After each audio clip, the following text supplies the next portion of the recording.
मौजूदा दुनिया में शहरों और कस्बों के बाहर रहना अब काफी रेयर हो चुका था। वजह सीधी थी, काम सिर्फ इन्हीं जगहों पर मिलता था। सिटी या टाउन जितना हाई टियर होता, एवरेज पे उतनी ही ज्यादा होती।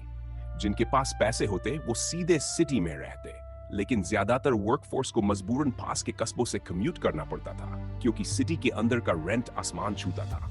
बेशक टियर 5 टाउन्स को टाउन कहना भी ज्यादा मेहरबानी थी। असल में वो बस बड़े बड़े डंप्स थे, ऐसी जगहें जहां वो लोग रहते थे जिनके पास कुछ नहीं था और जो दूसरे सिटीज के स्क्रैप्स पर जिंदा रहते थे। उनके घर भी वही होते, दूसरे सिटीज द्वारा फेंकी गई चीजें जिन्हें जोड़ जाड़ कर खड़ा कर लिया गया हो। इन्हीं वजहों से एएफसी एकेडमी, जिसे आमतौर पर एएफए कहा जाता था, एक अलग ही जगह थी। ये एकेडमी पूरे देश में ऑल्टर्ड लोगों का सबसे बड़ा गैदरिंग पॉइंट थी और इस रीजन में अपने काइंड की इकलौती जगह। हालांकि विदेशों में भी ऑल्टर्ड को ट्रेन करने वाली एकेडमीज थी, लेकिन एएफए इसलिए यूनिक थी क्योंकि जैसा कि नाम से ही जाहिर था, ये ऑफिशियली एएफसी का हिस्सा थी। ऑल्टर्ड फाइटर बनना हो या किसी और प्रोफेशन में जाना, ऑल्टर्ड के फ्यूचर के लिए इसे सबसे बेस्ट जगह माना जाता था। यहाँ स्टूडेंट्स को स्पॉन्सर्स के सामने खुद को प्रूव करने के लिए ढेरों इवेंट्स मिलते थे और वो स्पॉन्सर्स दुनिया के सबसे ज्यादा देखे जाने वाले टेलीवाइज्ड स्पोर्ट्स से जुड़े होते थे। एकेडमी खुद टियर 2 सिटी में थी, लेकिन सिटी का हिस्सा नहीं थी। ये कंट्री साइड में बनी एक विशाल फैसिलिटी थी जहां करीब 2000 ऑल्टर्ड रहते थे। संख्या बड़ी लग सकती थी, लेकिन दुनिया की कुल पॉपुलेशन के सामने ये कुछ भी नहीं थी। लोकेशन चाहे जो भी हो, एकेडमी के पास बेहिसाब वेल्थ थी, उन स्टूडेंट्स की वजह से जो यहां पढ़ते थे। कागजों में ये एक इंडिपेंडेंट फैसिलिटी थी, टियर 1 सिटी से दूर। लोग इस बात पर यकीन करते थे या नहीं, वो अलग बात थी। इस वक्त 5 नए पोटेंशियल स्टूडेंट्स एक सफेद लगभग खाली रूम में खड़े थे। सबने प्लेन व्हाइट यूनिफॉर्म पहना हुआ था। उनके सामने 3 बुजुर्ग सज्जन खड़े थे, वो भी व्हाइट यूनिफॉर्म्स में, लेकिन स्टाइलिंग थोड़ी अलग थी। हर साल बीच में खड़े लंबे कद वाले आदमी ने बोलना शुरू किया। उसकी बड़ी गोल चश्मे चमक रहे थे। दुनिया भर की फैसिलिटीज एक के बाद एक ब्रेक थ्रूज हासिल कर रही है। इससे ऑल्टर्ड की अपीयरेंस बढ़ी है और वो धीरे धीरे कॉमन बनते जा रहे हैं। हालांकि प्रोफेसर की बात टेक्निकली सही थी, लेकिन कॉमन शब्द इस कॉन्टेक्स्ट में भयानक लगता था। असल में ये सिर्फ अपर क्लास के लिए सच था और तब भी 1% से भी कम लोग ऑल्टर्ड डीएनए अफोर्ड कर पाते थे। अगर ये ट्रेंड ऐसे ही चलता रहा, वो आगे बोला, तो वो दिन भी आ सकता है जब दुनिया का हर इंसान ऑल्टर्ड बन चुका होगा। लेकिन उसकी आवाज में अचानक जोश आ गया। हमारी एकेडमी हमेशा एक चीज पर गर्व करती आई है और आगे भी करेगी। हम है वो जगह जो ऑल्टर्ड की सबसे एलीट जनरेशन को कल्टीवेट करती है। इसीलिए हम हर किसी को एक्सेप्ट नहीं करते। पैसा सब कुछ नहीं खरीद सकता और यहाँ रहने का हक भी नहीं, वो तुम्हें अर्न करना होगा। 5 स्टूडेंट सीधा खड़े हो गए, आत्मविश्वास से भरे हुए। उनमें शिन क्लोव भी थी, हालांकि वो यहाँ फेक नेम से आई थी। आज एएफए में उसका पहला दिन होना था, लेकिन प्रोफेसर की बातों से उसे समझ आ गया, अगर उसने पोटेंशियल नहीं दिखाया तो यही उसका आखिरी दिन भी हो सकता था। मैं वापस नहीं जाऊंगी, शिन ने मन ही मन खुद से कहा। जेडन ने मुझे आजाद होने का ये मौका दिलाने के लिए इतना कुछ किया है, कम से कम मैं इसे पार तो करूंगी ही। चश्मे वाला प्रोफेसर पीछे हटा और उसकी जगह एक बल्कि प्रोफेसर आगे आया। उसका शरीर अजीब था, पेट गोल और भारी, लेकिन आर्म्स ऐसे जैसे किसी प्रोफेशनल मसल बिल्डर की हो, फैट नाम मात्र भी नहीं। अब तुम 5 एक ट्रायल से गुजरोगे, उसने कहा। यह तय करेगा कि नेक्स्ट रूम में तुम्हारी पोजीशन क्या होगी। इसके सिर्फ 2 रूल्स हैं। पहला, हिट नहीं होना। दूसरा, ह्यूमन फॉर्म में ही रहना। क्या? एक लड़का गुस्से से चिल्ला उठा। उसके ब्लॉन्ड स्पाइकी हेयर उछल पड़े। हम में से कुछ के ऑल्टर्ड फॉर्म्स बहुत रेयर हो सकते हैं, या हम उन्हें बेहतर तरीके से यूज कर सकते हैं। अगर हमें फुल आउट जाने ही नहीं दोगे तो ये फेयर कैसे है? सिंपल, पहला प्रोफेसर बोला। हमने ऑल्टर्ड पर एक्सटेंसिव रिसर्च की है। अगर तुम्हारा ऑल्टर्ड फॉर्म किसी जेन्युइनली स्ट्रॉन्ग बीस्ट पर बेस्ड है, तो तुम्हारा बॉडी स्ट्रक्चर उसे हाउस करने के हिसाब से बदल चुका होगा। मतलब ह्यूमन फॉर्म में भी तुम इन ह्यूमन फीट्स दिखा सकोगे। अगर ऐसा नहीं है, उसने शांति से कहा, तो इसका मतलब है कि तुम्हारे अंदर का बीस्ट वीक है। अगर पसंद नहीं तो तुम जा सकते हो, किसी और एकेडमी में अप्लाई कर लेना। स्टूडेंट्स की कमी नहीं होगी, और यही स्ट्रिक्ट क्राइटेरिया हमें बेस्ट ऑफ द बेस्ट चुनने में मदद करता है। यह सुनकर शिन को थोड़ा कॉन्फिडेंस मिला। ऑल्टर्ड बनने से पहले भी वो अपनी स्किल्स पर भरोसा रखती थी, लेकिन एक प्रॉब्लम थी, उसका बॉडी उस तरह से चेंज नहीं हुआ था जैसा प्रोफेसर बता रहा था। शायद हमें उस NIRV गाय पर भरोसा नहीं करना चाहिए था, शिन ने सोचा।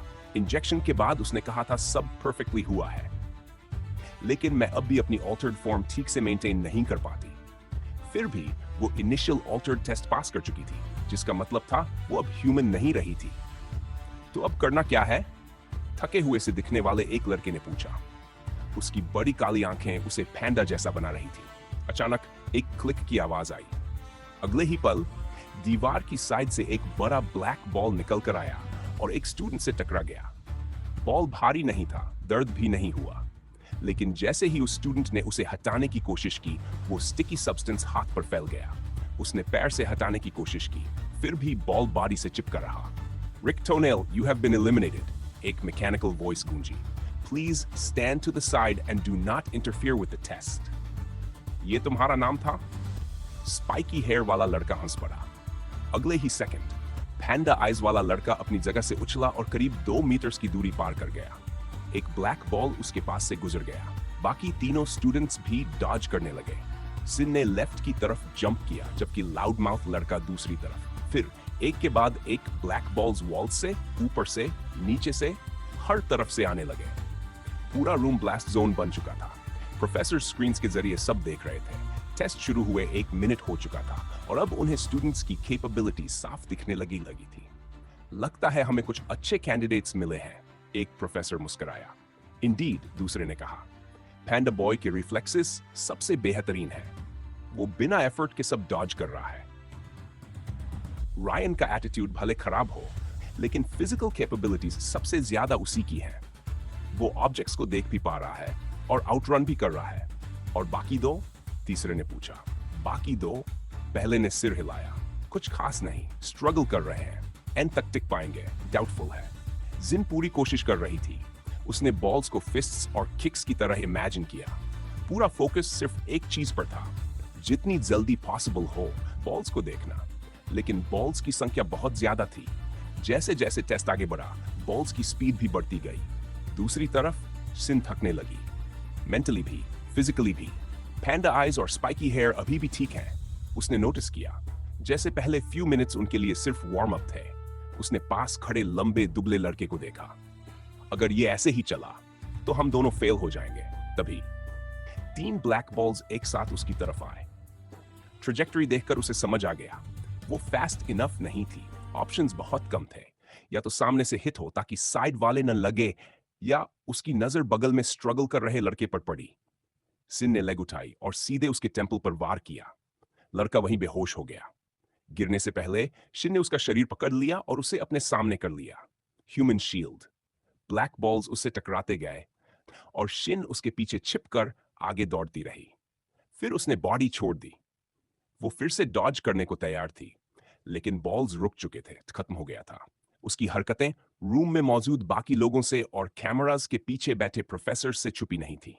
रूल्स में सिर्फ ये कहा गया था कि बॉल्स को टच नहीं करना है, शिन ने हांफते हुए कहा, और ह्यूमन फॉर्म में रहना है। मैंने कोई रूल तो नहीं तोड़ा, राइट?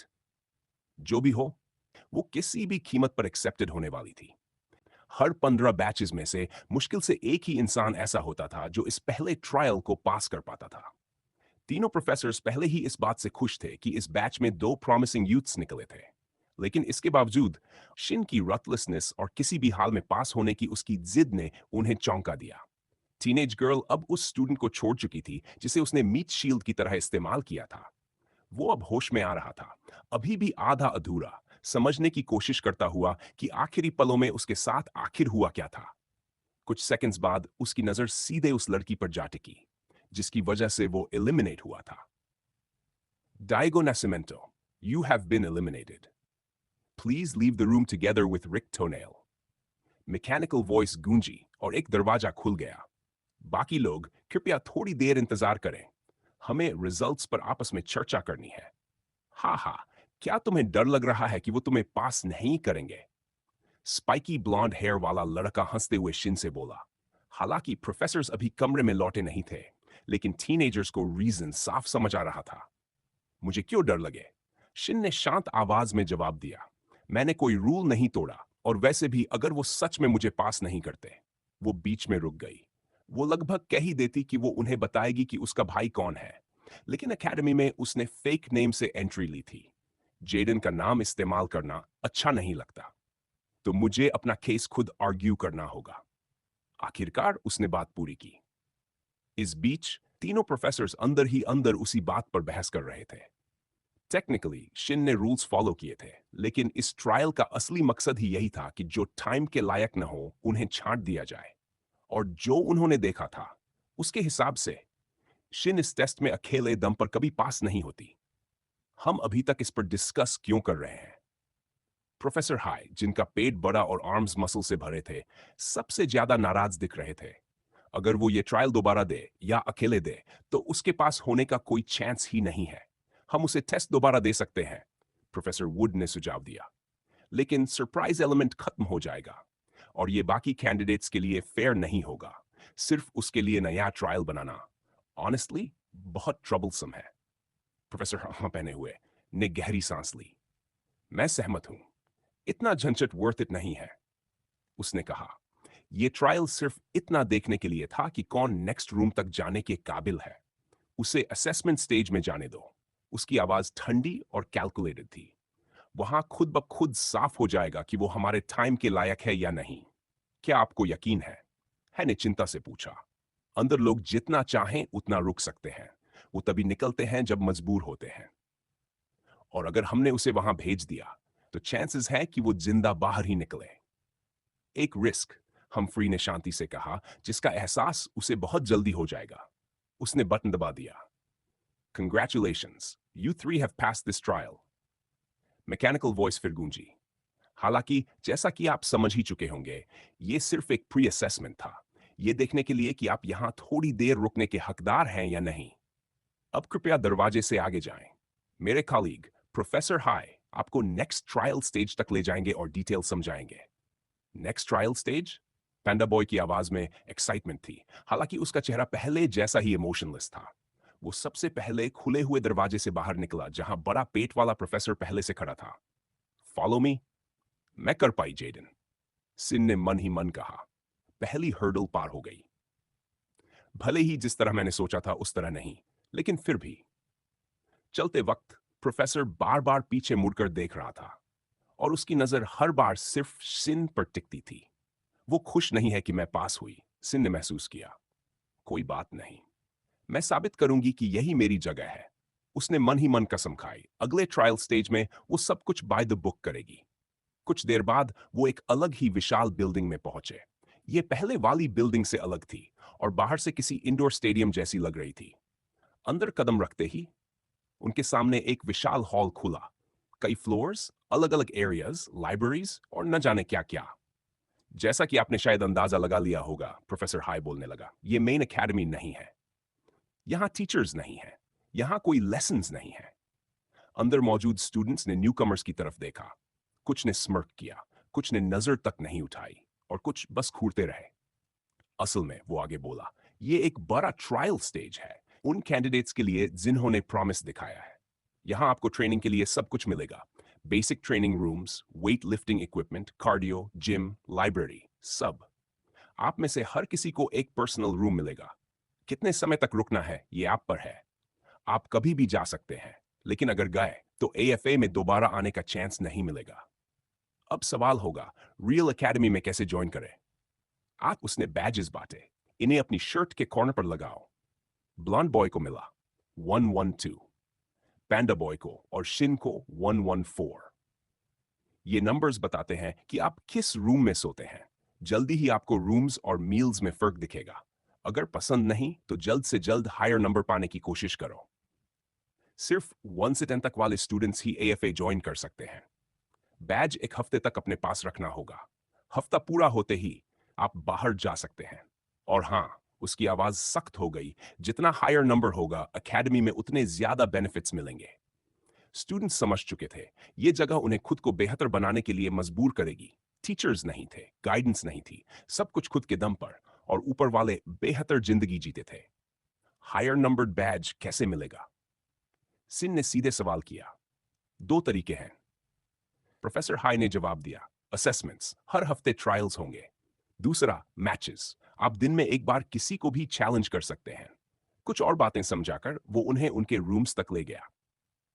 सिन का रूम ठंडा, छोटा और बेड तक नहीं, बस एक खाली जगह। दूसरी तरफ सेकंड फ्लोर पर रूम नंबर 1, दरवाजा और पिलर्स ऐसे थे जैसे किसी पैलेस का एंट्रेंस हो। बस इतना ही, प्रोफेसर हाई ने कहा। फिर उसकी नजर शिन पर गई। तुम कभी भी जा सकती हो, कोई तुम्हें रोक नहीं रहा। वो चला गया। तीनों एक दूसरे को देखने लगे। स्ट्रेंजर्स थे, फ्रेंड्स नहीं, लेकिन नए होने की वजह से साथ रहने की इंस्टिंक्ट थी। तभी शिन आगे बढ़ी, सीधे फर्स्ट फ्लोर की तरफ। वो क्या कर रही है? ब्लॉन्ड बॉय ने पैंडा बॉय से पूछा। सिन नीचे पहुंची, एक मार्बल सर्कल के पास बैठे लड़कों के ग्रुप के पास। कोई उनके बहुत पास जाने की हिम्मत नहीं कर रहा था। शिन ने आवाज लगाई, हे यू, नंबर 1। उसकी आंखों में ठंडा कॉन्फिडेंस था। Fight me. अब जब हाउलर्स का ज्यादातर मेन ग्रुप स्कूल जाना छोड़ चुका था, तो उन्होंने तय किया कि वो रेगुलरली वुल्फ्स पूल क्लब में मिला करेंगे। टेक्निकली हाउलर्स के पास बर्नहम फूड स्ट्रीट में कई एस्टैब्लिशमेंट्स थे, कुछ बड़े, कुछ ज्यादा प्रॉफिटेबल। खासतौर पर अब जब वो पुराने फिंसर गैंग के मेंबर्स के साथ ज्यादा कोऑर्डिनेट करने लगे थे। फिर भी ये जगह अलग थी। यही वो जगह थी जहां से सब शुरू हुआ था। यही उनका असली बेस था। और सबसे बड़ी बात, कोई बाहरी गैंग कभी सोच भी नहीं सकता था कि हाउलर्स के लीडर्स इस वक्त यहीं होंगे। इस समय ऑस्टिन और इनू सड़क पर साथ साथ चल रहे थे। सुबह की ट्रेनिंग सेशन की वजह से दोनों पसीने में थे। अब ट्रेनिंग स्कूल में नहीं होती थी, बल्कि वुल्फ्स पूल क्लब के बेसमेंट में। क्या सिर्फ मुझे यह सब अजीब लग रहा है? इनू ने पास की एक दुकान के सामने रुकते हुए कहा, क्या हमें सच में यह करना जरूरी है? दुकान किसी शू शॉप जैसी लग रही थी। इनू ने विंडो से झांक कर देखा। अंदर एक बूढ़ा आदमी था। ये जॉब कायने दी है, ऑस्टिन ने याद दिलाया। हमें हाउलर्स का बिजनेस एक्सपैंड करना है, और इसका मतलब है वुल्फ्स पूल क्लब के आसपास की जगहें। अब जब बड़ी गैंग्स हट चुकी हैं, उसकी आवाज ठंडी थी, हमें अपनी प्रेजेंस बढ़ानी होगी। हालांकि ऑस्टिन बाकियों के साथ एक ही स्कूल में नहीं था, लेकिन उसने भी आखिरकार पढ़ाई छोड़ दी थी। उसने अपना रास्ता चुन लिया था, और जो कुछ हो रहा था उससे साफ था कि यही। लेकिन बात वही है, इन्होंने बड़बड़ाया। सिर्फ हम दो ही क्यों? वो खुद भी तो स्कूल छोड़ छोड़ चुका है ना? तो फिर वो ये सब क्यों नहीं कर रहा? और वैसे भी वो करता क्या रहता है? वो यही रुक गया, क्योंकि सच्चाई ये थी, काई उनकी मदद कर रहा था। नया फैंसी लॉयर इनू को उसके फॉस्टर पेरेंट्स से बाहर निकालने का रास्ता ढूंढ रहा था, ताकि वो और केविन साथ रह सके, सुजैन की देखभाल कर सके। काई से बात करके इनू को पहली बार कॉन्फिडेंस मिला था। अगर लीगल तरीका नहीं चला तो इलीगल तरीका अपनाया जाएगा। बस उसमें पैसा और वक्त लगेगा। आखिरकार इनू ने दरवाजा खोल दिया। दिन के इस वक्त दो यंग स्टूडेंट्स? बूढ़े आदमी ने मुस्कुराकर कहा, और वो भी शू शॉप में। कैसे मदद कर सकता हूं? उसकी मुस्कान देखकर इनू के अंदर गिल्ट चुभ गया। बस सोच, हम उनका भला ही कर रहे हैं। आज ये शॉप्स ठीक हैं, लेकिन देर सवेर उन्हें हमारे जैसे लोगों की जरूरत पड़ेगी। उसने मुट्ठी भींची। हम हाउलर्स गैंग से हैं, इनू ने सीधे कहा। हम बिजनेस एक्सपैंड कर रहे हैं। सोचा शायद हम साथ में कुछ कोलैबोरेट कर सकते हैं। ये सुनते ही बूढ़े आदमी के चेहरे से मुस्कान गायब हो गई। इसी बीच खाई खुद ये काम नहीं कर पाया था, क्योंकि उसके पास ज्यादा जरूरी मैटर था। ब्लॉन्ड टीनेजर एक रन डाउन अपार्टमेंट बिल्डिंग की तरफ बढ़ रहा था। ऐसी जगह जिसे देखकर लगता था जैसे यहां कोई रहता ही नहीं। लेकिन सच्चाई अलग थी। सबसे ऊपर की फ्लोर पर कई डोर्स थे, बिल्कुल अपार्टमेंट ब्लॉक की तरह। पहले दरवाजे पर पहुंचकर खाई ने की घुमाई। अंदर का नजारा नॉर्मल अपार्टमेंट जैसा बिल्कुल नहीं था। एक ही दरवाजा पूरी फ्लोर को कवर करने वाले एक बड़े हॉल में खुलता था। बाहर का दरवाजा सिर्फ दिखावे के लिए था। अंदर जाते ही कई लोगों ने खाई को हल्का सा नॉड दिया, बिना बोले। ये सब अंडरडॉग्स गैंग के मेंबर्स थे। पूरा अपार्टमेंट ब्लॉक उन्हीं का था। उनके कई सीक्रेट हाइडआउट्स में से कुछ लोग फाइट प्रैक्टिस कर रहे थे, वेट्स उठा रहे थे, पंचिंग बैग्स पर वार कर रहे थे, वेपन्स के साथ ट्रेनिंग। और कमरे के बिल्कुल पीछे एक बड़े टेबल के पास कुछ लोगों के साथ खड़ा था डेमियन हॉक। देखो तो सही, डेमियन मुस्कुराया। अब जब तुम स्कूल नहीं जा रहे, तो सच में एक एडल्ट जैसे लगने लगे हो। काय की नजर क्रेट्स पर गई। कुछ नए क्रेट्स अभी तक अनओपन्ड। ये क्रेट्स किस लिए हैं? काय ने बिना घुमाए सवाल किया। और आज की मीटिंग किस बारे में है? एक आदमी क्रेट्स खोलने ही वाला था, लेकिन डेमियन ने तुरंत सिर हिला दिया। इतनी जल्दी नहीं। उसकी आवाज में वही पुराना शार्पनेस था। गैंग बिजनेस में इन्वॉल्व होना और गैंग का हेड होना दो अलग बातें हैं। अगर अंडरडॉग्स का लीडर बनना है तो पहले मुझे हटाना होगा। यही डेमियन का तरीका था। अपने बेटे के लिए भी कोई स्पेशल ट्रीटमेंट नहीं। अगले ही पल उसने पीछे की पॉकेट से एक छोटा ब्लेड निकाला और उस टेबल पर पटक दिया। ठक। तो उसकी आंखों में ठंडक चमकी। मीटिंग शुरू करें। आखिर हमें यह तो पता लगाना है।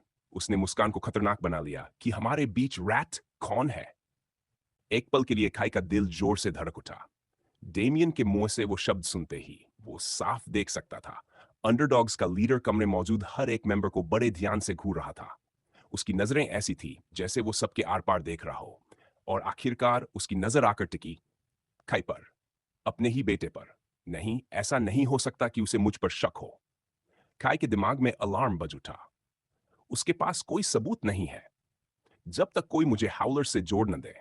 और मैंने हर पॉसिबल कनेक्शन मिटा दिया है। उसने मुट्ठियां कस ली।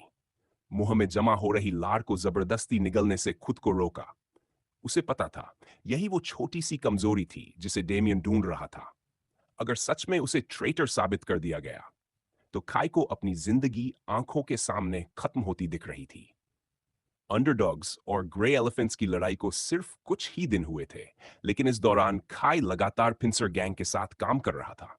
शुरुआत में जब ओलिविया ने पिंसर्स को बताया कि अब उन्हें हाउलर्स के लिए काम करना होगा तो नेचुरली वो नाराज हुए थे।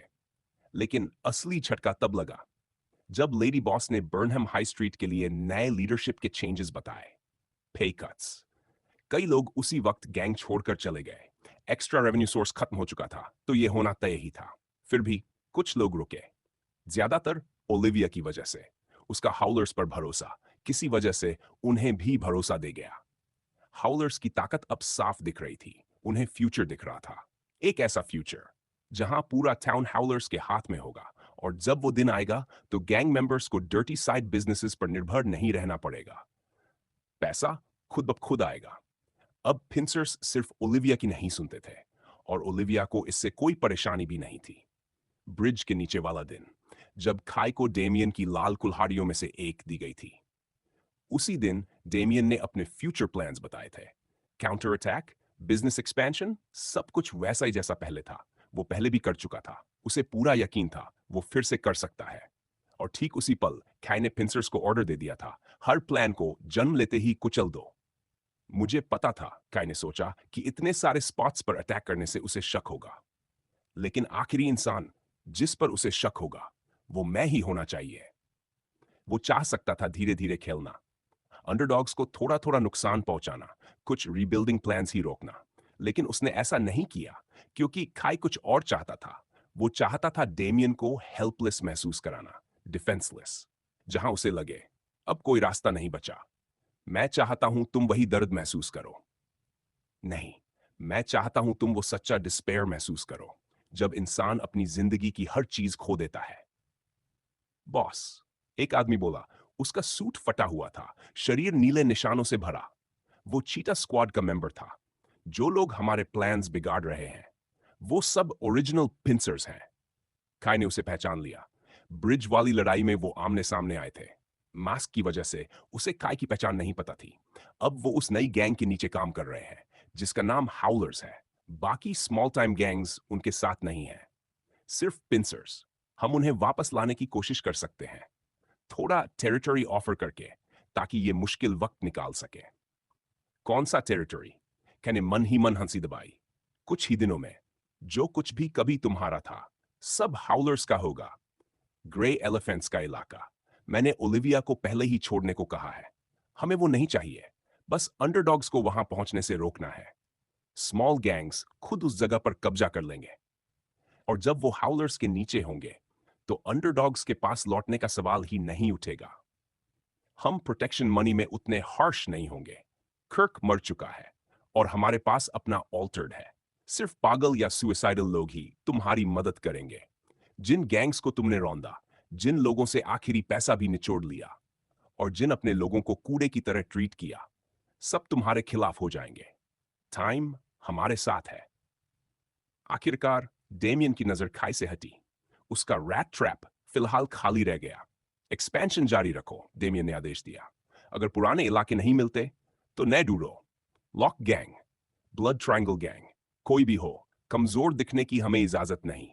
पहले हाथ बढ़ाओ, अगर मना करे तो हाथ काट दो। उसने मुस्कुराते हुए एक क्रेट को लात मारी। धड़ाम, लकड़ी का पैनल गिरा और अंदर की चीज दिखी। खाई की आंखें फैल गई।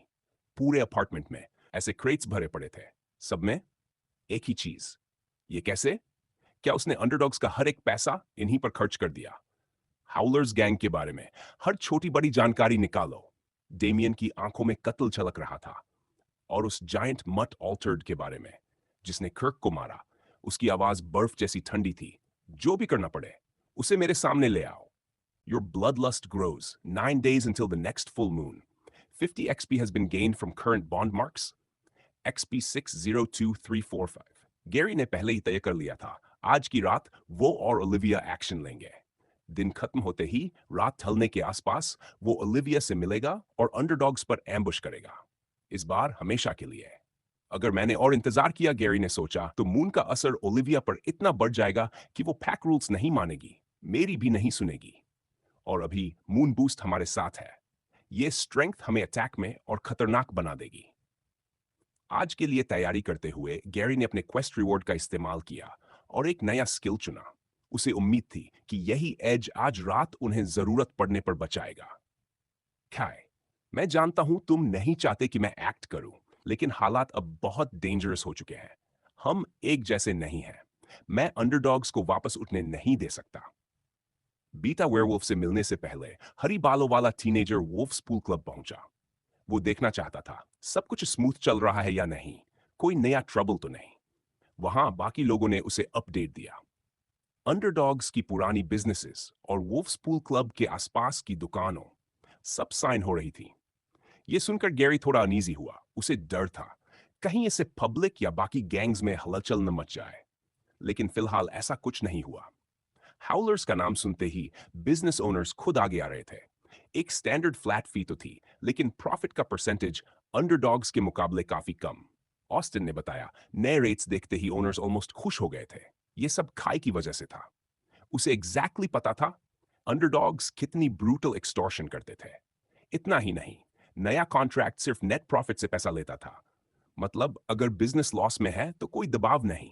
हाँ, फ्यूचर में कोई स्कैम करने की कोशिश कर सकता है, लेकिन वो बाद में डील किया जा सकता है। प्रोटेक्शन मनी फिर भी गलत है, गैरी ने सोचा। लेकिन इस वक्त जब बाकी गैंग्स खुले घूम रहे हैं और पुलिस कुछ नहीं कर रही, हम एक नेसेसरी ईवल है। वो जानता था उसके पास कंप्लेन करने का हक भी नहीं था। आखिरकार पिंसर्स जो पैसा कमा रहे थे और जो उसके पास पहुंच रहा था, वो भी उसी रास्ते से आ रहा था। आखिर ओलिविया पहुंची, जंगल के उसी ट्रेनिंग स्पॉट पर जहां वो और गैरी अक्सर मिलते थे। उसने हाउलर्स का यूनिफॉर्म पहना हुआ था, हाथ में whip तैयार थी। तुमने ठीक से खाया है ना? गैरी ने पूछा। ओलिविया एक पल रुकी, फिर बोली, लेकिन तुम मेरी मील्स की इतनी चिंता करते हो तो बता ही देती हूँ। मैं लेटली बहुत ज्यादा खा रही हूँ, खासतौर पर रॉ मीट। भूख तो शांत हो जाती है, लेकिन फिर भी अंदर कहीं एक इच है जो कितना भी खा लूं स्क्रैच नहीं होती। ब्लड लस्ट, गैरी ने मन ही मन कहा। अच्छा है हम अभी एक्ट कर रहे हैं। पहले इसको हैंडल करूंगा, फिर उसके बाद। उसने मास्क निकाला और चेहरे पर लगा लिया। तुम श्योर हो? ओलिविया ने पूछा। उसकी आवाज से साफ था यह सिर्फ खाने की बात नहीं थी। मैं पीछे नहीं हट रहा, गैरी बोला। सच कहूं तो मुझे तुम्हारा हॉट हेडेड नेचर पसंद आने लगा है। सीधे चार्ज करना, गोल्स के पीछे भागना। इस पावर के साथ मैं समझ सकती हूं तुम ऐसा क्यों करते हो। वो अपनी हथेलियों को घूर रही थी और उसी पल उसके फिंगरनेल्स ट्रांसफॉर्म हो गए। कंट्रोल ट्रांसफॉर्मेशन, गैरी ने सोचा। क्या वो सीक्रेटली प्रैक्टिस कर रही है? उसका ट्रांसफॉर्मेशन अलग था, सिर्फ उंगलियों तक सीमित, लेकिन क्लॉज उसके अपने से लगभग दोगुने लंबे। क्या ये भी क्लॉ ड्रेन जैसा कोई स्किल है? हंटर क्लास बनने के बाद मिला होगा। मैंने तुम्हें किड्स के तौर पर ज्यादा टाइम नहीं देखा, ओलिविया ने कहा। लेकिन खाई, वो केपेबल है। पिंसर्स के जरिए वो अंडरडॉग्स को लगातार स्टंप कर रहा है, उनकी ग्रोथ रोकती है। उसे लगा था खाई बस वेट कर रहा है। शायद उसके पास रुकने की कोई वजह थी, लेकिन रिसेंटली ओलिविया ने आगे कहा, उसने पिंसर्स को फॉल बैक करने को कहा। आज अर्जेंट मैसेज आया अंडरडॉग एरियाज खाली करने का। मैंने पूछा उसे क्या मिला है, लेकिन उसने कुछ नहीं बताया। वो डरा हुआ लग रहा था। गलत मत समझना, मैं अब भी तुम्हें फॉलो करती हूं। वैसे भी उस अंदर की फीलिंग की वजह से मेरे पास चॉइस कम ही है, लेकिन मुझे लगा तुम्हें बताना जरूरी है। गेरी का दिमाग दो हिस्सों में बांट गया। वो आज सब खत्म करने के लिए रेडी था। उसे ये डिसीजन लेने में बहुत टाइम लगा था। और अब ये सब जो तुमने पहले कहा था, बोला मेरे पीछे चलने के बारे में, अगर तुम पैक का हिस्सा नहीं होती और मैं तुमसे ये करने को कहता, तो क्या तुम फिर भी आती? अगर तुम्हारे पास चॉइस होती, तुम मुझे सुनती या काय को? ओलिविया ने एक सेकंड भी नहीं लगाया। मैं अटैक नहीं करती और काय की सुनती। गेरी को नहीं पता क्यों, लेकिन उस पल उसका खून उबल उठा। ठीक है, वो गुर्राया, तो तुम यहीं रहो, मैं अकेले जाऊंगा। अगले ही पल वो वुड्स में दौड़ चुका था। इंस manga, support the making of MWS webtoon. Path manga, devil's advocate मेरा एडिटर यूक्रेन से है। हालांकि गेरी अपना पहला टर्निंग झेल चुका था, फिर भी वो आने वाली फुल मून के असर से इम्यून नहीं था। जो फीलिंग्स वो अब तक दबाकर रखे हुए था, आज उम्मीद से कहीं ज्यादा वायलेंटली बाहर आ गई। और यही वजह थी उसका पहले वाला इमोशनल आउटबर्स्ट। उसका खून अभी भी थोड़ा उबल रहा था। और सबसे बड़ी बात यह थी, उसे खुद नहीं पता था कि क्यों। मैंने इतनी मेहनत की है, ट्रेनिंग की है, एक पल तक चैन से बैठने का टाइम नहीं मिला। हमेशा दूसरों की चिंता। हो सकता है मेरे डिसीजंस परफेक्ट ना रहे हों, आउटकम्स भी बेस्ट ना रहे हों, लेकिन हर बार मैंने सबको इस हालात से बाहर निकाला है। इन सब बातों के बारे में सोचते हुए गेरी ने सिस्टम एक्टिवेट भी नहीं किया था। फिर भी उसकी राइट आर्म खुद ब खुद वेयरवुल्फ की तरह बदलने लगी। उसकी हथेली पर फर उगाया, मांसपेशियां उभर आईं जब उसने मुट्ठी भींची। इस बार भी मैं कर सकता हूं, गैरी चिल्लाया, जैसे खुद को कन्विंस कर रहा हो। उसने पूरी ताकत से अपनी मुट्ठी एक पेड़ के तने में मार दी। एक ही वार में पेड़ का हिस्सा धंस गया, लेकिन वो गिरा नहीं। गैरी को उम्मीद थी कि वो तुरंत ठह जाएगा। गुस्से में उसने दूसरा हाथ घुमाया, क्लॉज से स्वाइप किया। पेड़ का एक बड़ा हिस्सा निकल गया। ये पेड़ आखिर बना किससे है? गैरी ने गाली दी। फिर उसने राइट आर्म से एक और जोरदार वार किया। इस बार तने का ज्यादातर हिस्सा टूट गया। एक क्रैकिंग आवाज आई और बेचारा पेड़ लड़खड़ाने लगा। एक पल के लिए को खुद पर गर्व हुआ। उसके चेहरे पर हल्की सी स्माइल आ गई। लेकिन अगले ही पल उसके ऊपर पड़ी शैडो ने उसे सच का एहसास दिला दिया। शिट! इतनी आवाज और ये मार्किंग्स! पेड़ अब उसी पर गिरने वाला था। गैरी ने तुरंत कंट्रोल ट्रांसफॉर्मेशन एक्टिवेट किया, पूरी फोकस अपने पैरों पर। उसने पेड़ को पकड़ा और घुटने मोड़ दिए। वजन उम्मीद से कहीं ज्यादा था। जैसे ही उसने पेड़ को थोड़ा नीचे किया, गैरी साइड में रोल हो गया और पेड़ जमीन पर गिर पड़ा। क्रैप! मैं इसे ऐसे ही नहीं छोड़ सकता। कुछ तो करना पड़ेगा। कुछ समय तक गैरी ने पूरी कोशिश की कि जगह ऐसी न लगे जैसे किसी वाइल्ड बीस्ट या ऑल्टर्ड ने तबाही मचाई हो। ये उसकी ट्रेनिंग स्पॉट थी। वो अटेंशन नहीं खींचना चाहता था। अच्छी बात यह थी, अपनी ही गंदगी साफ करते करते उसका गुस्सा काफी हद तक शांत हो गया। चारों तरफ देखकर गैरी ने एक लंबी सांस छोड़ी। ओलिविया सही है, काय हमें यहां तक ले आया है। उसे पता है वो क्या कर रहा है। शायद प्रॉब्लम यह है कि मुझे नहीं पता वो क्या सोच रहा है। और शायद उसे भी मेरी सिचुएशन नहीं पता। अगर मैं उसे फुल मून के बारे में बताऊं, अपनी वरीज बताऊं, अगर उसके पास सारी इंफॉर्मेशन हो, तो शायद वो अलग डिसीजन ले। और अगर मुझे उसके रीजंस पता हो, तो शायद मुझे इतना डर भी नहीं लगे। इन थॉट्स के साथ गैरी ने फैसला कर लिया। वो खाई से बात करेगा, पूछेगा वो अंडरडॉग्स को क्यों गिराना चाहता है और वो असल में कर क्या रहा है। साथ ही गैरी अपनी कंसर्न्स भी शेयर करेगा। सच तो यह था, सॉल्यूशन बहुत सिंपल था। दोनों को बस एक दूसरे से खुलकर बात करनी थी। लेकिन फिर भी कुछ था जो दोनों को रोक रहा था। अपने दिमाग को सेटल करके गैरी इस नतीजे पर पहुंचा, आज डेमियन पर अटैक नहीं करेगा, खासतौर पर ओलिविया के बिना। आज रात एमी के साथ रहूंगा। काफी टाइम हो गया, हम दोनों ने नॉर्मल रिलैक्सिंग नाइट स्पेंड नहीं की। घर लौटते वक्त जब वो अपने अपार्टमेंट ब्लॉक के पास पहुंचा, उसने कुछ अजीब देखा। बुलेटिन बोर्ड के सामने काफी रेजिडेंट्स जमा थे। आमतौर पर गैरी ध्यान नहीं देता, लेकिन इतनी रात में और उससे भी बुरा, हवा में खून की स्मेल थी। उसकी क्यूरियोसिटी बढ़ गई। वो आगे बढ़ा और तभी उसने देखा एक बुजुर्ग आदमी जमीन पर पड़ा था। उसका एक हाथ काट दिया गया था। कटे हुए सिरे को किसी तरह सिल दिया गया था, लेकिन फिर भी खून बह रहा था। उसके शरीर पर कई और जख्म थे। और ये कोई आम बूढ़ा आदमी नहीं था। ये ओल्ड मॉर्टन था, इस जगह का लैंडलॉर्ड। तुम सब क्या घूर रहे हो? एम्बुलेंस किसी ने बुलाया या नहीं? वो घुटनों के बल बल बैठा और ओल्ड मॉर्टन की हालत देखी। वो जिंदा था, सांस चल रही थी, कमजोर सही, लेकिन चल रही थी। पर उसकी उम्र देखते हुए कौन जानता था वो कितनी देर टिक पाएगा। रेजिडेंट्स परेशान थे, लेकिन कोई कॉल नहीं कर रहा था। कारण साफ था, अगर वो बोल नहीं सकता तो बिल्स कौन भरेगा? एम्बुलेंस बुलाओ। गैरी चिल्लाया, मैं पैसे दूंगा। ये सुनकर एक नेबर ने फोन निकाला। किसी को पता है क्या हुआ? गैरी ने पूछा। एक जवान रेजिडेंट जो पहले से पास बैठा था बोला, पूरा नहीं पता। वो खुद यहां तक लड़खड़ाते हुए आया। मैंने पूछा किसने किया, लेकिन वो ठीक से बोल नहीं पा रहा था। अंडरडॉग्स, फी, बस यही बुदबुदा रहा था। लगता है ये उन्हीं का काम है। इतना सुनते ही गैरी को सब समझ आ गया। टेक्निकली ये बिल्डिंग अब भी लैंडलॉर्ड की थी। खाई की मूवमेंट्स की वजह से अंडरडॉग्स कॉर्नर हो चुके थे। उन्हें फास्ट पैसे चाहिए थे एक्सपेंशन के लिए, और ओल्ड मॉर्टन ने मना कर दिया होगा। गैरी की आंखें ठंडी हो गईं। नहीं, अब बस बहुत हो गया। अंडरडॉग्स को जाना ही होगा आज। पहले भी गैरी को उसके परिवार, दोस्तों और क्लासमेट्स ने कई बार हॉट हेडेड कहा था। उन सब का मानना था कि वो ज्यादातर काम बिना सोचे समझे इंपल्स में कर देता है। सबसे बड़ा एग्जाम्पल था अपने बालों को हरा रंग देना। जब भी उसका खून शरीर के किसी एक हिस्से में तेजी से दौड़ता, या शायद हाल के दिनों में किसी और हिस्से में, तो वो बस उसी पल दिमाग में आए पहले ख्याल पर एक्ट कर देता। और इस बार भी कुछ अलग नहीं था।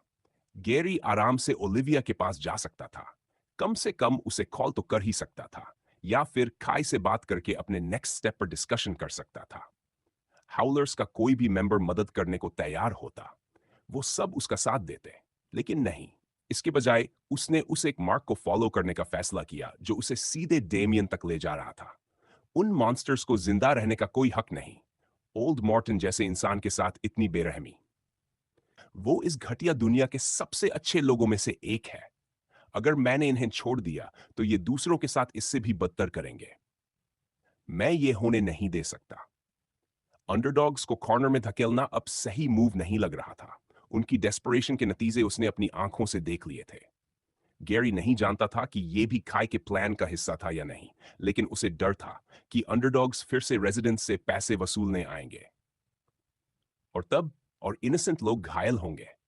वो चुपचाप बैठकर यह सब होता हुआ नहीं देख सकता था। नहीं, जब वो खुद कुछ कर सकता था। मैं नहीं चाहता कि बाकी लोग मुझे इस हालत में देखें। मैं नहीं चाहता कि वो उस ब्लड बैथ को देखें जो मैं करने जा रहा हूं। टारगेट की तरफ जाते हुए गैरी ने मरी को मैसेज किया। असल में वो खाई को कांटेक्ट करने वाला था, लेकिन उनके बीच सब कुछ अभी भी ऑकवर्ड था। और उसे डर था कि कहीं खाई समझ न जाए कि वो क्या करने जा रहा है। इसलिए मैरी ही ज्यादा रीजनेबल ऑप्शन लगी। उसने उसे बताया कि वो हॉस्पिटल जाए, ओल्ड मॉर्टन का इलाज करवाए और सारे बिल्स क्लियर कराए। कुछ ही सेकंड्स में रिप्लाई आ गया। मैरी ने कहा कि वो सब संभाल लेगी, लेकिन साथ ही पूछा, तुम खुद क्यों नहीं कर रहे? गैरी ने उस सवाल का जवाब नहीं दिया। मार्क को फॉलो करते हुए गैरी एक ऐसे हिस्से में पहुंच गया जहां वो पहले कभी नहीं गया था। ये अंडरडॉग्स का कोई नोन एरिया नहीं था। और जब उसे जगह साफ दिखाई दी तो उसे एहसास हुआ ये तो बस एक जंक यार्ड था। डेमियन यहां क्या कर रहा है?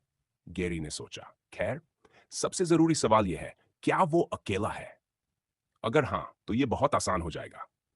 हर समय उसके आसपास लोग तो नहीं हो सकते, राइट? फ्रंट एंट्रेंस से जाने के बजाय गैरी ने अपनी ताकतवर टांगों का इस्तेमाल किया। एक ही छलांग में वो ऊंची फेंस के आधे रास्ते तक पहुंचा।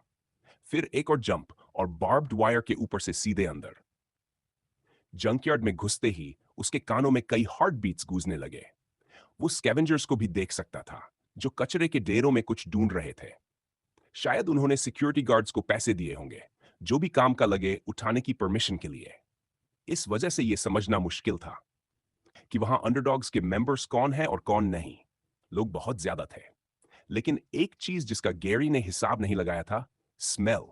एक्सपायर्ड खाना, मरे हुए जानवरों के कार्केसेस और न जाने कैसी कैसी गंदी बदबू, इतनी तेज कि उसके सेंसेस डिसोरिएंट होने लगे, उस हद तक कि वो मार्क को साफ महसूस भी नहीं कर पा रहा था। क्या मेरे सेंसेस ओवरलोड हो रहे हैं? लेकिन एक बात तय है, डेमियन यहीं कहीं है। गैरी ने गैंग यूनिफॉर्म और मास्क पहन रखा था। अगर कुछ गड़बड़ होती तो पहचान छुपाना जरूरी था। अगर मुझे सही याद है, मार्क इसी डायरेक्शन में था। वो अनश्योर था कि सही रास्ते पर है या नहीं, लेकिन फिर उसके दिमाग में एक आइडिया आया। वेट, अगर कंट्रोल ट्रांसफॉर्मेशन मैं सिर्फ थ्रोट तक लिमिट कर सकता हूं, तो ईयर्स के साथ भी तो कर सकता हूं, राइट? उसने स्किल एक्टिवेट किया। उसके कानों से फर उगने लगा, और ये उसकी उम्मीद से भी बेहतर काम कर गया। पहले से शार्प हियरिंग और ज्यादा तेज हो गई। अब स्मेल पर डिपेंड करने के बजाय वो हार्ट बीट सुन सकता था, कई हार्ट बीट्स और लाफ्टर की आवाजें। यही डायरेक्शन है। गैरी दौड़ पड़ा। उसका ओरिजिनल प्लान था स्टेल्थ से हर मेंबर को एक एक करके गिराना, लेकिन डेमियन को देखते ही उसने प्लान बदल दिया।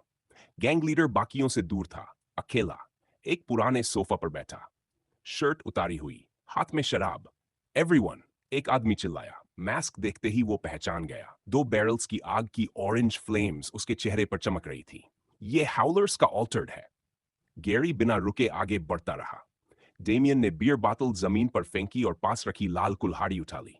इतनी सारी चीजें होने के बाद हमने टैक्टिक्स बदल ली, और मुझे लग रहा था कि शायद तुम खुद यहां आओगे। परफेक्ट टाइमिंग है। ये सुनते ही गैरी को समझ आ गया कि कुछ गड़बड़ है। फिर भी वो डेमी की तरफ दौड़ पड़ा, लेकिन अगले ही पल उसका पूरा शरीर नीले रंग से चमक उठा। हजारों वोल्ट्स उसके शरीर में दौड़ गए। वेयरवुल्फ अनकंट्रोलेबली कांपने लगा। ये क्या है? ये ऑल्टर्ड हंटर का इक्विपमेंट? ये एहसास गेरी के लिए नया नहीं था। वो पहले भी उन इलेक्ट्रिफाइड बैटन्स का शिकार बन चुका था, लेकिन इस बार दर्द उतना भयानक नहीं था जितना उसे याद था। उसने इसे एक अच्छा साइन माना, मतलब वो पहले से ज्यादा स्ट्रांग हो चुका था।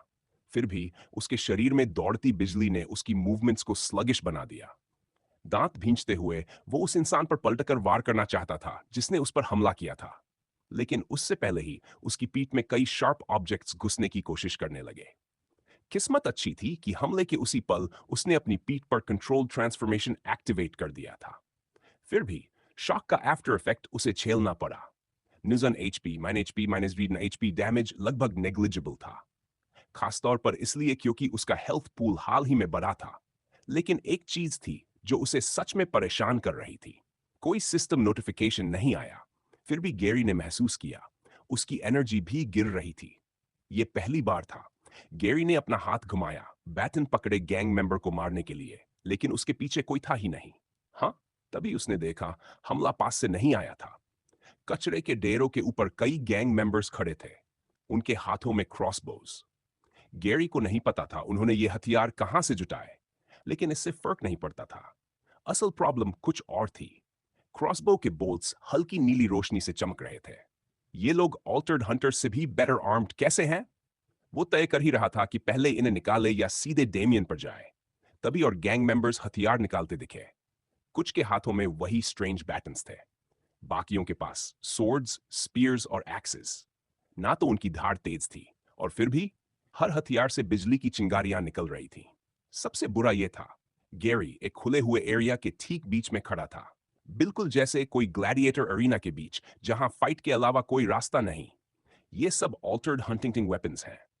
अब साफ हो चुका था, ट्रैप में डेमियन नहीं, वो खुद फंसा था। गैरी ने पीछे हाथ डाला और एक गोल सा ऑब्जेक्ट निकाला, चार शार्प प्रॉन्ग्स वाला, जिस पर थोड़ा सा खून लगा था। उसकी नीली रोशनी धीरे धीरे फेड हो रही थी। मुझे समझ नहीं आ रहा, तुम्हें ब्रेव कहूं या बस स्टूपिड? डेमियन चिल्लाया, निराशा से सिर हिलाते हुए। मुझे पता था कि तुम हाउलर्स मुझे टारगेट करोगे, तो नेचुरली मैंने तैयारी की। लेकिन तुम अकेले आ गए? सीरियसली, ऑल्टरिफिकेशन ने तुम्हारा दिमाग जला दिया है क्या? लंबे पोल्स पकड़े लोग दौड़ते हुए अंदर आए, स्पीयर्स की तरह गैरी पर थ्रस्ट करने लगे। उसकी पीठ में अब भी कुछ बोल्ट्स फंसे थे, लेकिन उनका असर कम हो चुका था। तभी क्रॉसबो यूजर्स ने फायर किया। कंट्रोल्ड ट्रांसफॉर्मेशन लेग्स पर एक्टिवेट करते हुए गैरी इधर उधर दौड़ने लगा और बोल्ट्स से बचता रहा। लेकिन जल्दी ही जंकयार्ड की असली प्रॉब्लम सामने आ गई। भागने या छुपने की कोई जगह नहीं थी। पोल यूजर्स ने उसे चारों ओर से घेर लिया। वो सब एक साथ थ्रस्ट कर रहे थे। गैरी ने पोल्स को हटाने की कोशिश की, लेकिन जैसे ही उसने उन्हें छुआ, फिर से बिजली उसके शरीर में दौड़ गई। ये बैटन से भी वर्स है। इतने लंबे हैं कि मैं इन्हें पकड़ भी नहीं सकता। स्ट्रैटेजी बदलते हुए उसने सोचा, दर्द इग्नोर करके सीधे चार्ज कर दे, कम से कम एक को तो गिरा सके। लेकिन तभी उसकी पीठ पर 3 और इलेक्ट्रिक स्ट्राइक्स पड़े। शॉक और तेज हो गया। हेल्थ ज्यादा कम नहीं हो रहा था क्योंकि हथियार शार्प नहीं थे, लेकिन असली डेंजर एनर्जी थी। 122 थ्री वर्ड एनर्जी। ये पहली फाइट है जहां मेरी एनर्जी हेल्थ से तेज गिर रही है। मेरे पास मीट भी नहीं है। क्या किसी को बाइट करूं? नहीं। अगर एक और बिली बन गया तो। मूवमेंट्स और स्लो हो गई। अब क्रॉसबो यूजर्स और ज्यादा बोल्ट्स मारने लगे। गैरी को यकीन नहीं था कि वो इमेजिन कर रहा है या नहीं, लेकिन शॉक्स ऑल्टर्ड हंटर्स के बैटन से भी ज्यादा पावरफुल लग रहे थे। इस पर कितना पैसा उड़ाया होगा, और फिर भी एक्चुअल डैमेज वाले हथियार नहीं खरीदे। तभी डेमियन बोला, तुमने मेरी सबसे कीमती चीज छीन ली, तो बदले में मुझे भी कुछ चाहिए, है ना? कर्क को वापस लाना तो नामुमकिन है, लेकिन तुम एक अच्छा रिप्लेसमेंट बन सकते हो। सुना है ऑल्टर्ड डीएनए को किसी और में ट्रांसफर किया जा सकता है। हाँ, ओरिजिनल वाला मर जाता है, लेकिन मेरे लिए ये विन विन है। डेमियन की मुस्कान पूरी तरह सिनिस्टर थी। अब सब साफ था। इसीलिए उसने ये सारे हथियार खरीदे थे। गैरी को मारना नहीं, उसे जिंदा पकड़ना था। बैड लक, गैरी ने सोचा। मैं ऑल्टर्ड हूं ही नहीं। उसने आखिरी ऑप्शन एक्टिवेट किया। स्किल एक्टिवेटेड, फुल ट्रांसफॉर्मेशन, पेंटी एनर्जी ट्रांसफॉर्मेशन हैज बिगन। उसकी एनर्जी 100 से नीचे जा चुकी थी। अब या कभी नहीं। फुल ट्रांसफॉर्मेशन में उसका शरीर सबसे ज्यादा स्ट्रांग था। उसने पोल्स को पकड़ लिया। वो जानता था ये लगातार इलेक्ट्रिफाइड नहीं रह सकते। चार्ज होने के लिए रेस्ट चाहिए। गैंग मेंबर्स ग्रुप्स में काम कर रहे थे इसी वीकनेस को कवर करने के लिए। और उसी एक सेकंड में जब ग्रुप्स बदले, गैरी ने 2 पोल्स पकड़ लिए। शॉक भी लग रहा था, लेकिन दर्द झेलते हुए उसने पूरी ताकत से ग्रिप कस ली। क्रैक, दोनों पोल्स बीच से टूट गए। मैं तुम्हें मार डालूंगा। उसने डेमियन की तरफ देखा और चार्ज करने ही वाला था, 2 पोल यूजर्स को साइड में फेंकते हुए। बाकी लोग उसकी स्पीड से मैच नहीं कर पाए। फिर भी डेमियन जरा भी नहीं हिला। वो सोफा के पीछे ही खड़ा रहा। तभी कचरे के ढेरों के पीछे से 10 और गैंग मेंबर्स निकले, सबके हाथों में स्पेशल क्रॉसबोज। उन्होंने एक साथ फायर किया। हर हिट के साथ गैरी और स्लो होता गया। फिर भी वो आगे बढ़ता रहा। बाकी लोग भी रिलोड कर चुके थे। बोल्ट्स लगातार बरसने लगे। धीरे धीरे उसके कदम रुकने लगे। और तभी कुछ खतरनाक हुआ। ट्रांसफॉर्मेशन के दौरान उसका मास्क गिर चुका था, और सामने एक डरावनी system message. Your energy is now extremely low. Full transformation cancelled. Please replenish your energy by consuming meat. वो वापस ह्यूमन फॉर्म में बदलने लगा, बिना मास्क के। अब भी उसके शरीर में दौड़ रहा था। और फिर Your energy has been depleted. Body entering conservation mode. उसकी नजर धुंधली होने लगी। उसने हाथ बढ़ाया। उसके चेहरे पर शॉक था, जो धीरे धीरे एक बड़ी ग्रिन में बदल गया। लगता है आज का दिन सच में शानदार है। किसने सोचा था कि तुम खुद मेरे पास आओगे? ग्रीनी। अब काई अंडरडॉग्स की मेन ऑपरेशंस का हिस्सा बन चुका था, लेकिन उसने अपने पिता को किसी तरह मना लिया था कि गैंग में उसकी यूजफुलनेस किसी और जगह ज्यादा होगी। इसी वजह से उसे उस यूनिट में डाल दिया गया जो हाउलर्स के बारे में इंफॉर्मेशन इकट्ठा करने का काम कर रही थी। वही नई गैंग जिसने कर्क को खत्म कर दिया था। फिर भी लीडर का बेटा होने के बावजूद बाकी मेंबर्स उसे ज्यादा तवज्जो नहीं दे रहे थे। सब अपने अपने काम में लगे थे, सड़कों पर घूमते हुए, दूसरी गैंग्स और आम लोगों से बात करते हुए। यह काम कंपैरेटिवली सेफ था, बाकी यूनिट्स के मुकाबले। अंडरडॉग्स को खाई की परवाह नहीं थी, इसलिए वे उस पर नजर भी नहीं रख रहे थे। और इसी का फायदा उठाकर खाई बेसमेंट में अपने ऑफिस स्पेस में बैठा था, जितनी भी इंफॉर्मेशन मिल सकती थी सब समेटने की कोशिश कर रहा था। डेमियन के पास कितने सारे हाइडआउट्स हैं, सिर्फ अंडरडॉग्स के लिए नहीं, खुद के लिए भी। मुझे शक है कि मुझे उन सब का पता भी है, लेकिन सबसे क्रूशियल इंफॉर्मेशन इन्हीं में से किसी एक जगह पर होगी। अब तक समझ नहीं आया कि कर्क उस पर इतना लॉयल क्यों था, सिवाय इसके कि वो किसी और की तरफ से दिया गया गिफ्ट था। और कोई अगर कर्क जैसे ऑल्टर्ड को गिफ्ट में दे सकता है, तो वो जरूर टियर 1 सिटी से होगा। अगर रिलेशनशिप ज्यादा क्लोज निकली, तो हम मुश्किल में पड़ सकते हैं। अंडरडॉग्स का डाउनफॉल नेचुरल दिखना चाहिए, या और भी बेहतर होगा अगर सारा ब्लेम किसी दूसरी गैंग पर डाल दिया जाए। तभी हम ये भी समझ पाएंगे कि असल में क्या डिलीवर करने वाला था जिसने उसे ऐसा बना दिया। इन सोचों के साथ काई ने स्लफ के बड़े मैप पर कई जगहों को सर्कल करना शुरू किया। उसे पता था कि अंडरडॉग्स के कुछ मेंबर्स सेफ हाउसेस पर बॉडीगार्ड्स की तरह काम करते हैं, और जितना वो सोचता गया उतना साफ होता गया। इतने सालों की कमाई के बावजूद अंडरडॉग्स इतने सारे एंटी ऑल्टर्ड वेपन्स खरीद ही नहीं सकते थे। कोई ना कोई उन्हें स्पॉन्सर कर रहा था या उनके साथ काम कर रहा था।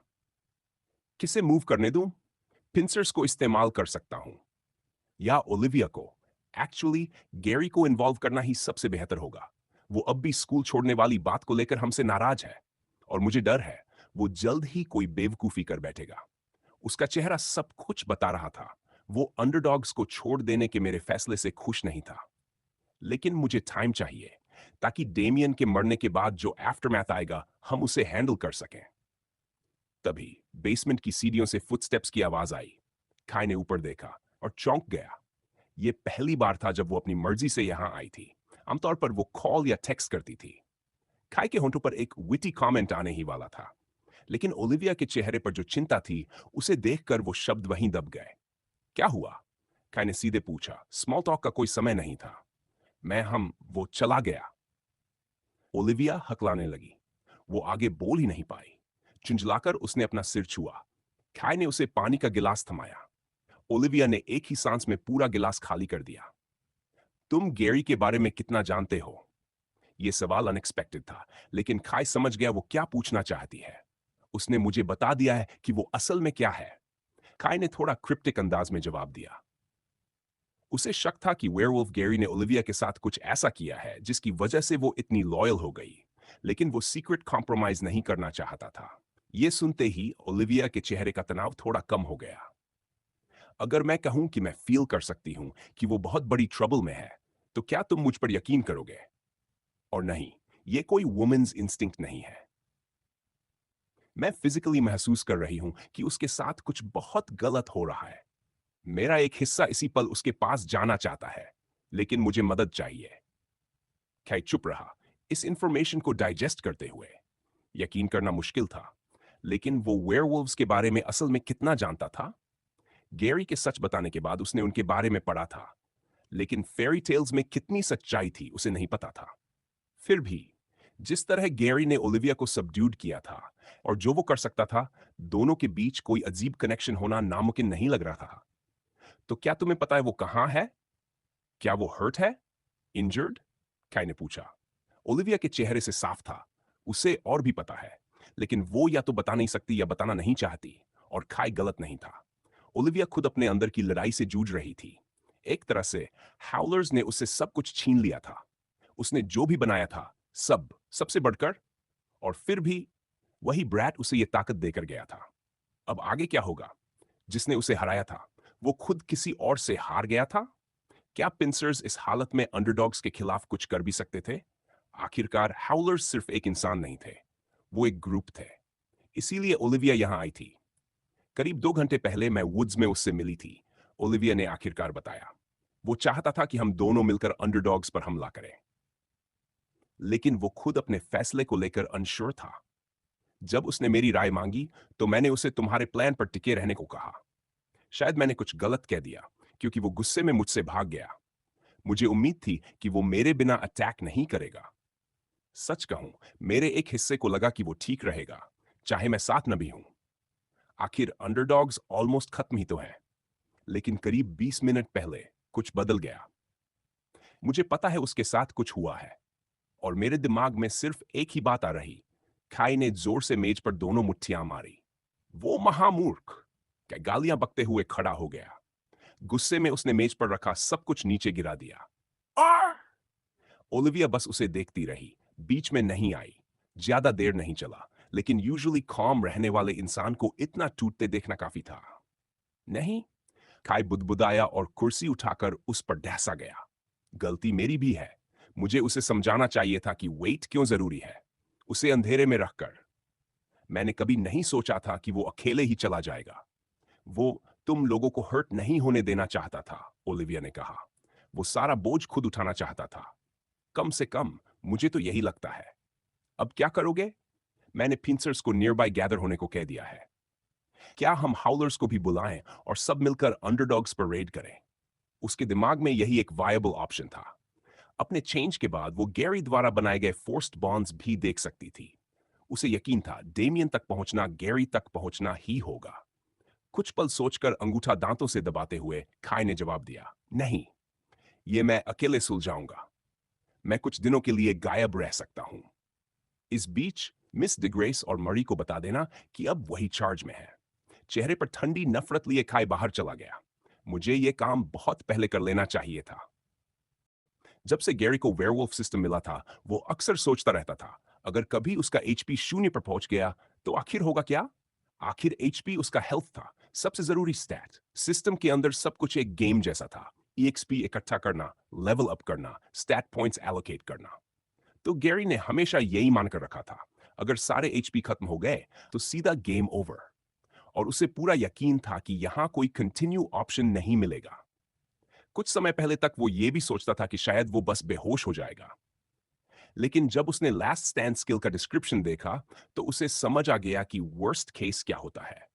और वही एक चीज थी जिसे उसे हर हाल में अवॉइड करना था। एक चीज जिस पर उसने ज्यादा ध्यान नहीं दिया था, वो थी उसकी एनर्जी। उसका वेयरवुल्फ बॉडी एनर्जी का इस्तेमाल करता था। फाइट के बाद पैसिव हीलिंग के लिए, फाइट के दौरान टूटी हड्डियां इमरजेंसी हील करने के लिए, और उसकी कई स्किल्स के फ्यूल के तौर पर। उसे पता था कि एनर्जी इंपॉर्टेंट है। जब एनर्जी बहुत लो हो जाती थी तो उसे दो चीजें होती थी, मूवमेंट स्लगिश हो जाता और एक्सट्रीम हंगर लगती।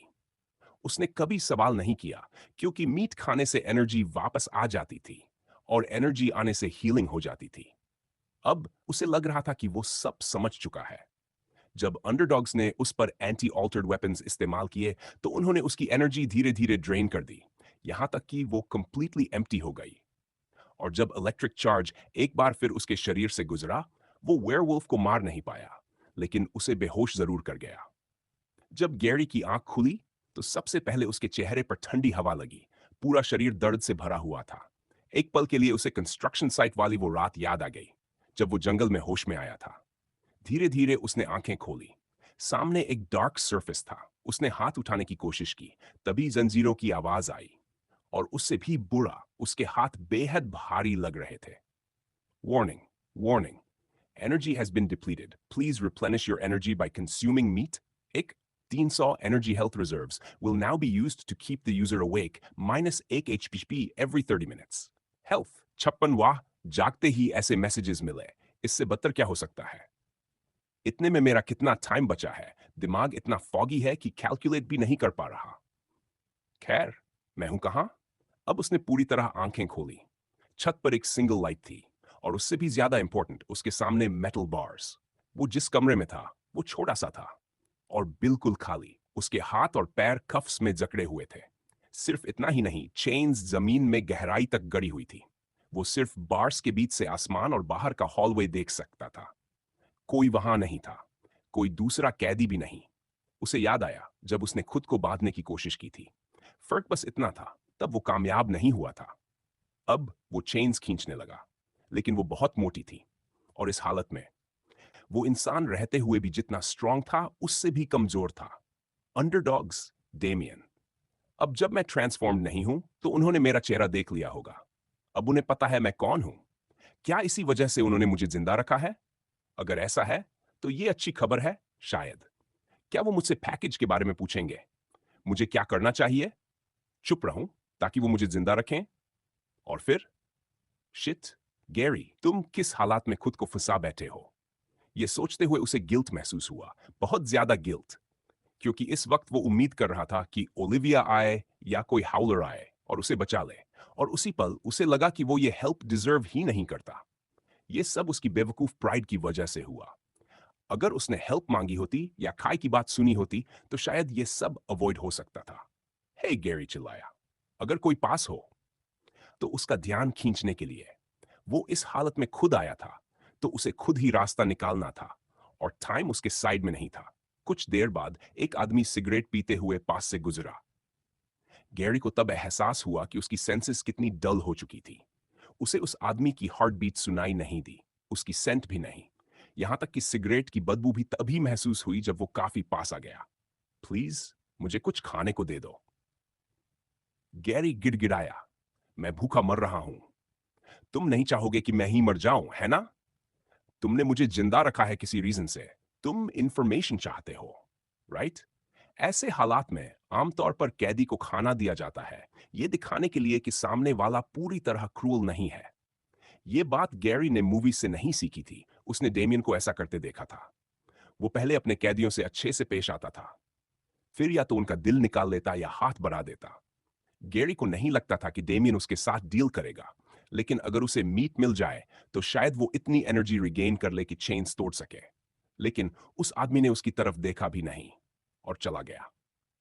पता नहीं कितना समय बीता, क्योंकि भूख से गैरी ठीक से सोच भी नहीं पा रहा था। भूखा रहना उसके लिए नया नहीं था। उसे याद था पिता के गायब होने के बाद दिन कितने बुरे थे। मां को स्टेबल जॉब मिलने में काफी वक्त लगा था। उस दौरान दिन में 2 मील्स भी मुश्किल से मिलती थी। घर का आदमी बनकर वो अक्सर सिर्फ 2-3 कौर खाता और मां को बाकी दे देता। लेकिन ये भूख अलग थी। ऐसा लग रहा था जैसे कोई हाथ उसके पेट के अंदर घुसकर उसे अंदर से धीरे धीरे नोच रहा हो।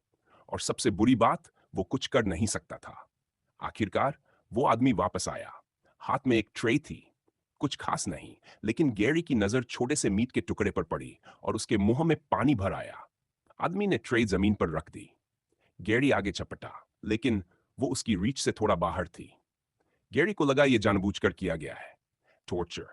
फिर भी वो सहने को तैयार था, बस खाने के लिए। लेकिन तभी किसी और के कदमों की आवाज गूंजी और कुछ सेकंड बाद वो इंसान जिसे वो सबसे कम देखना चाहता था, मुस्कुराता हुआ सामने था। वेल ग्रीनी, डेमियन हंसा।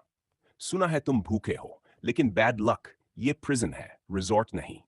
उसने जोर से खाने पर पैर रखा और उसे दूर किक कर दिया। तुम जानते हो, मैं कभी सोचता था कि तुम एक प्रॉमिसिंग ट्रांसपोर्ट हो। मैं तो तुम्हें चीता स्क्वाड में भी देख सकता था। लेकिन 1 महीने में तुमने मुझे जितनी परेशानी दी, ग्रे एलिफेंट्स ने पूरे एग्जिस्टेंस में नहीं दी। तुम्हें इजी डेथ का प्रिविलेज नहीं मिलेगा। मैं ये इंश्योर करूंगा कि एक्सट्रैक्शन तक तुम हर पल सफर करो।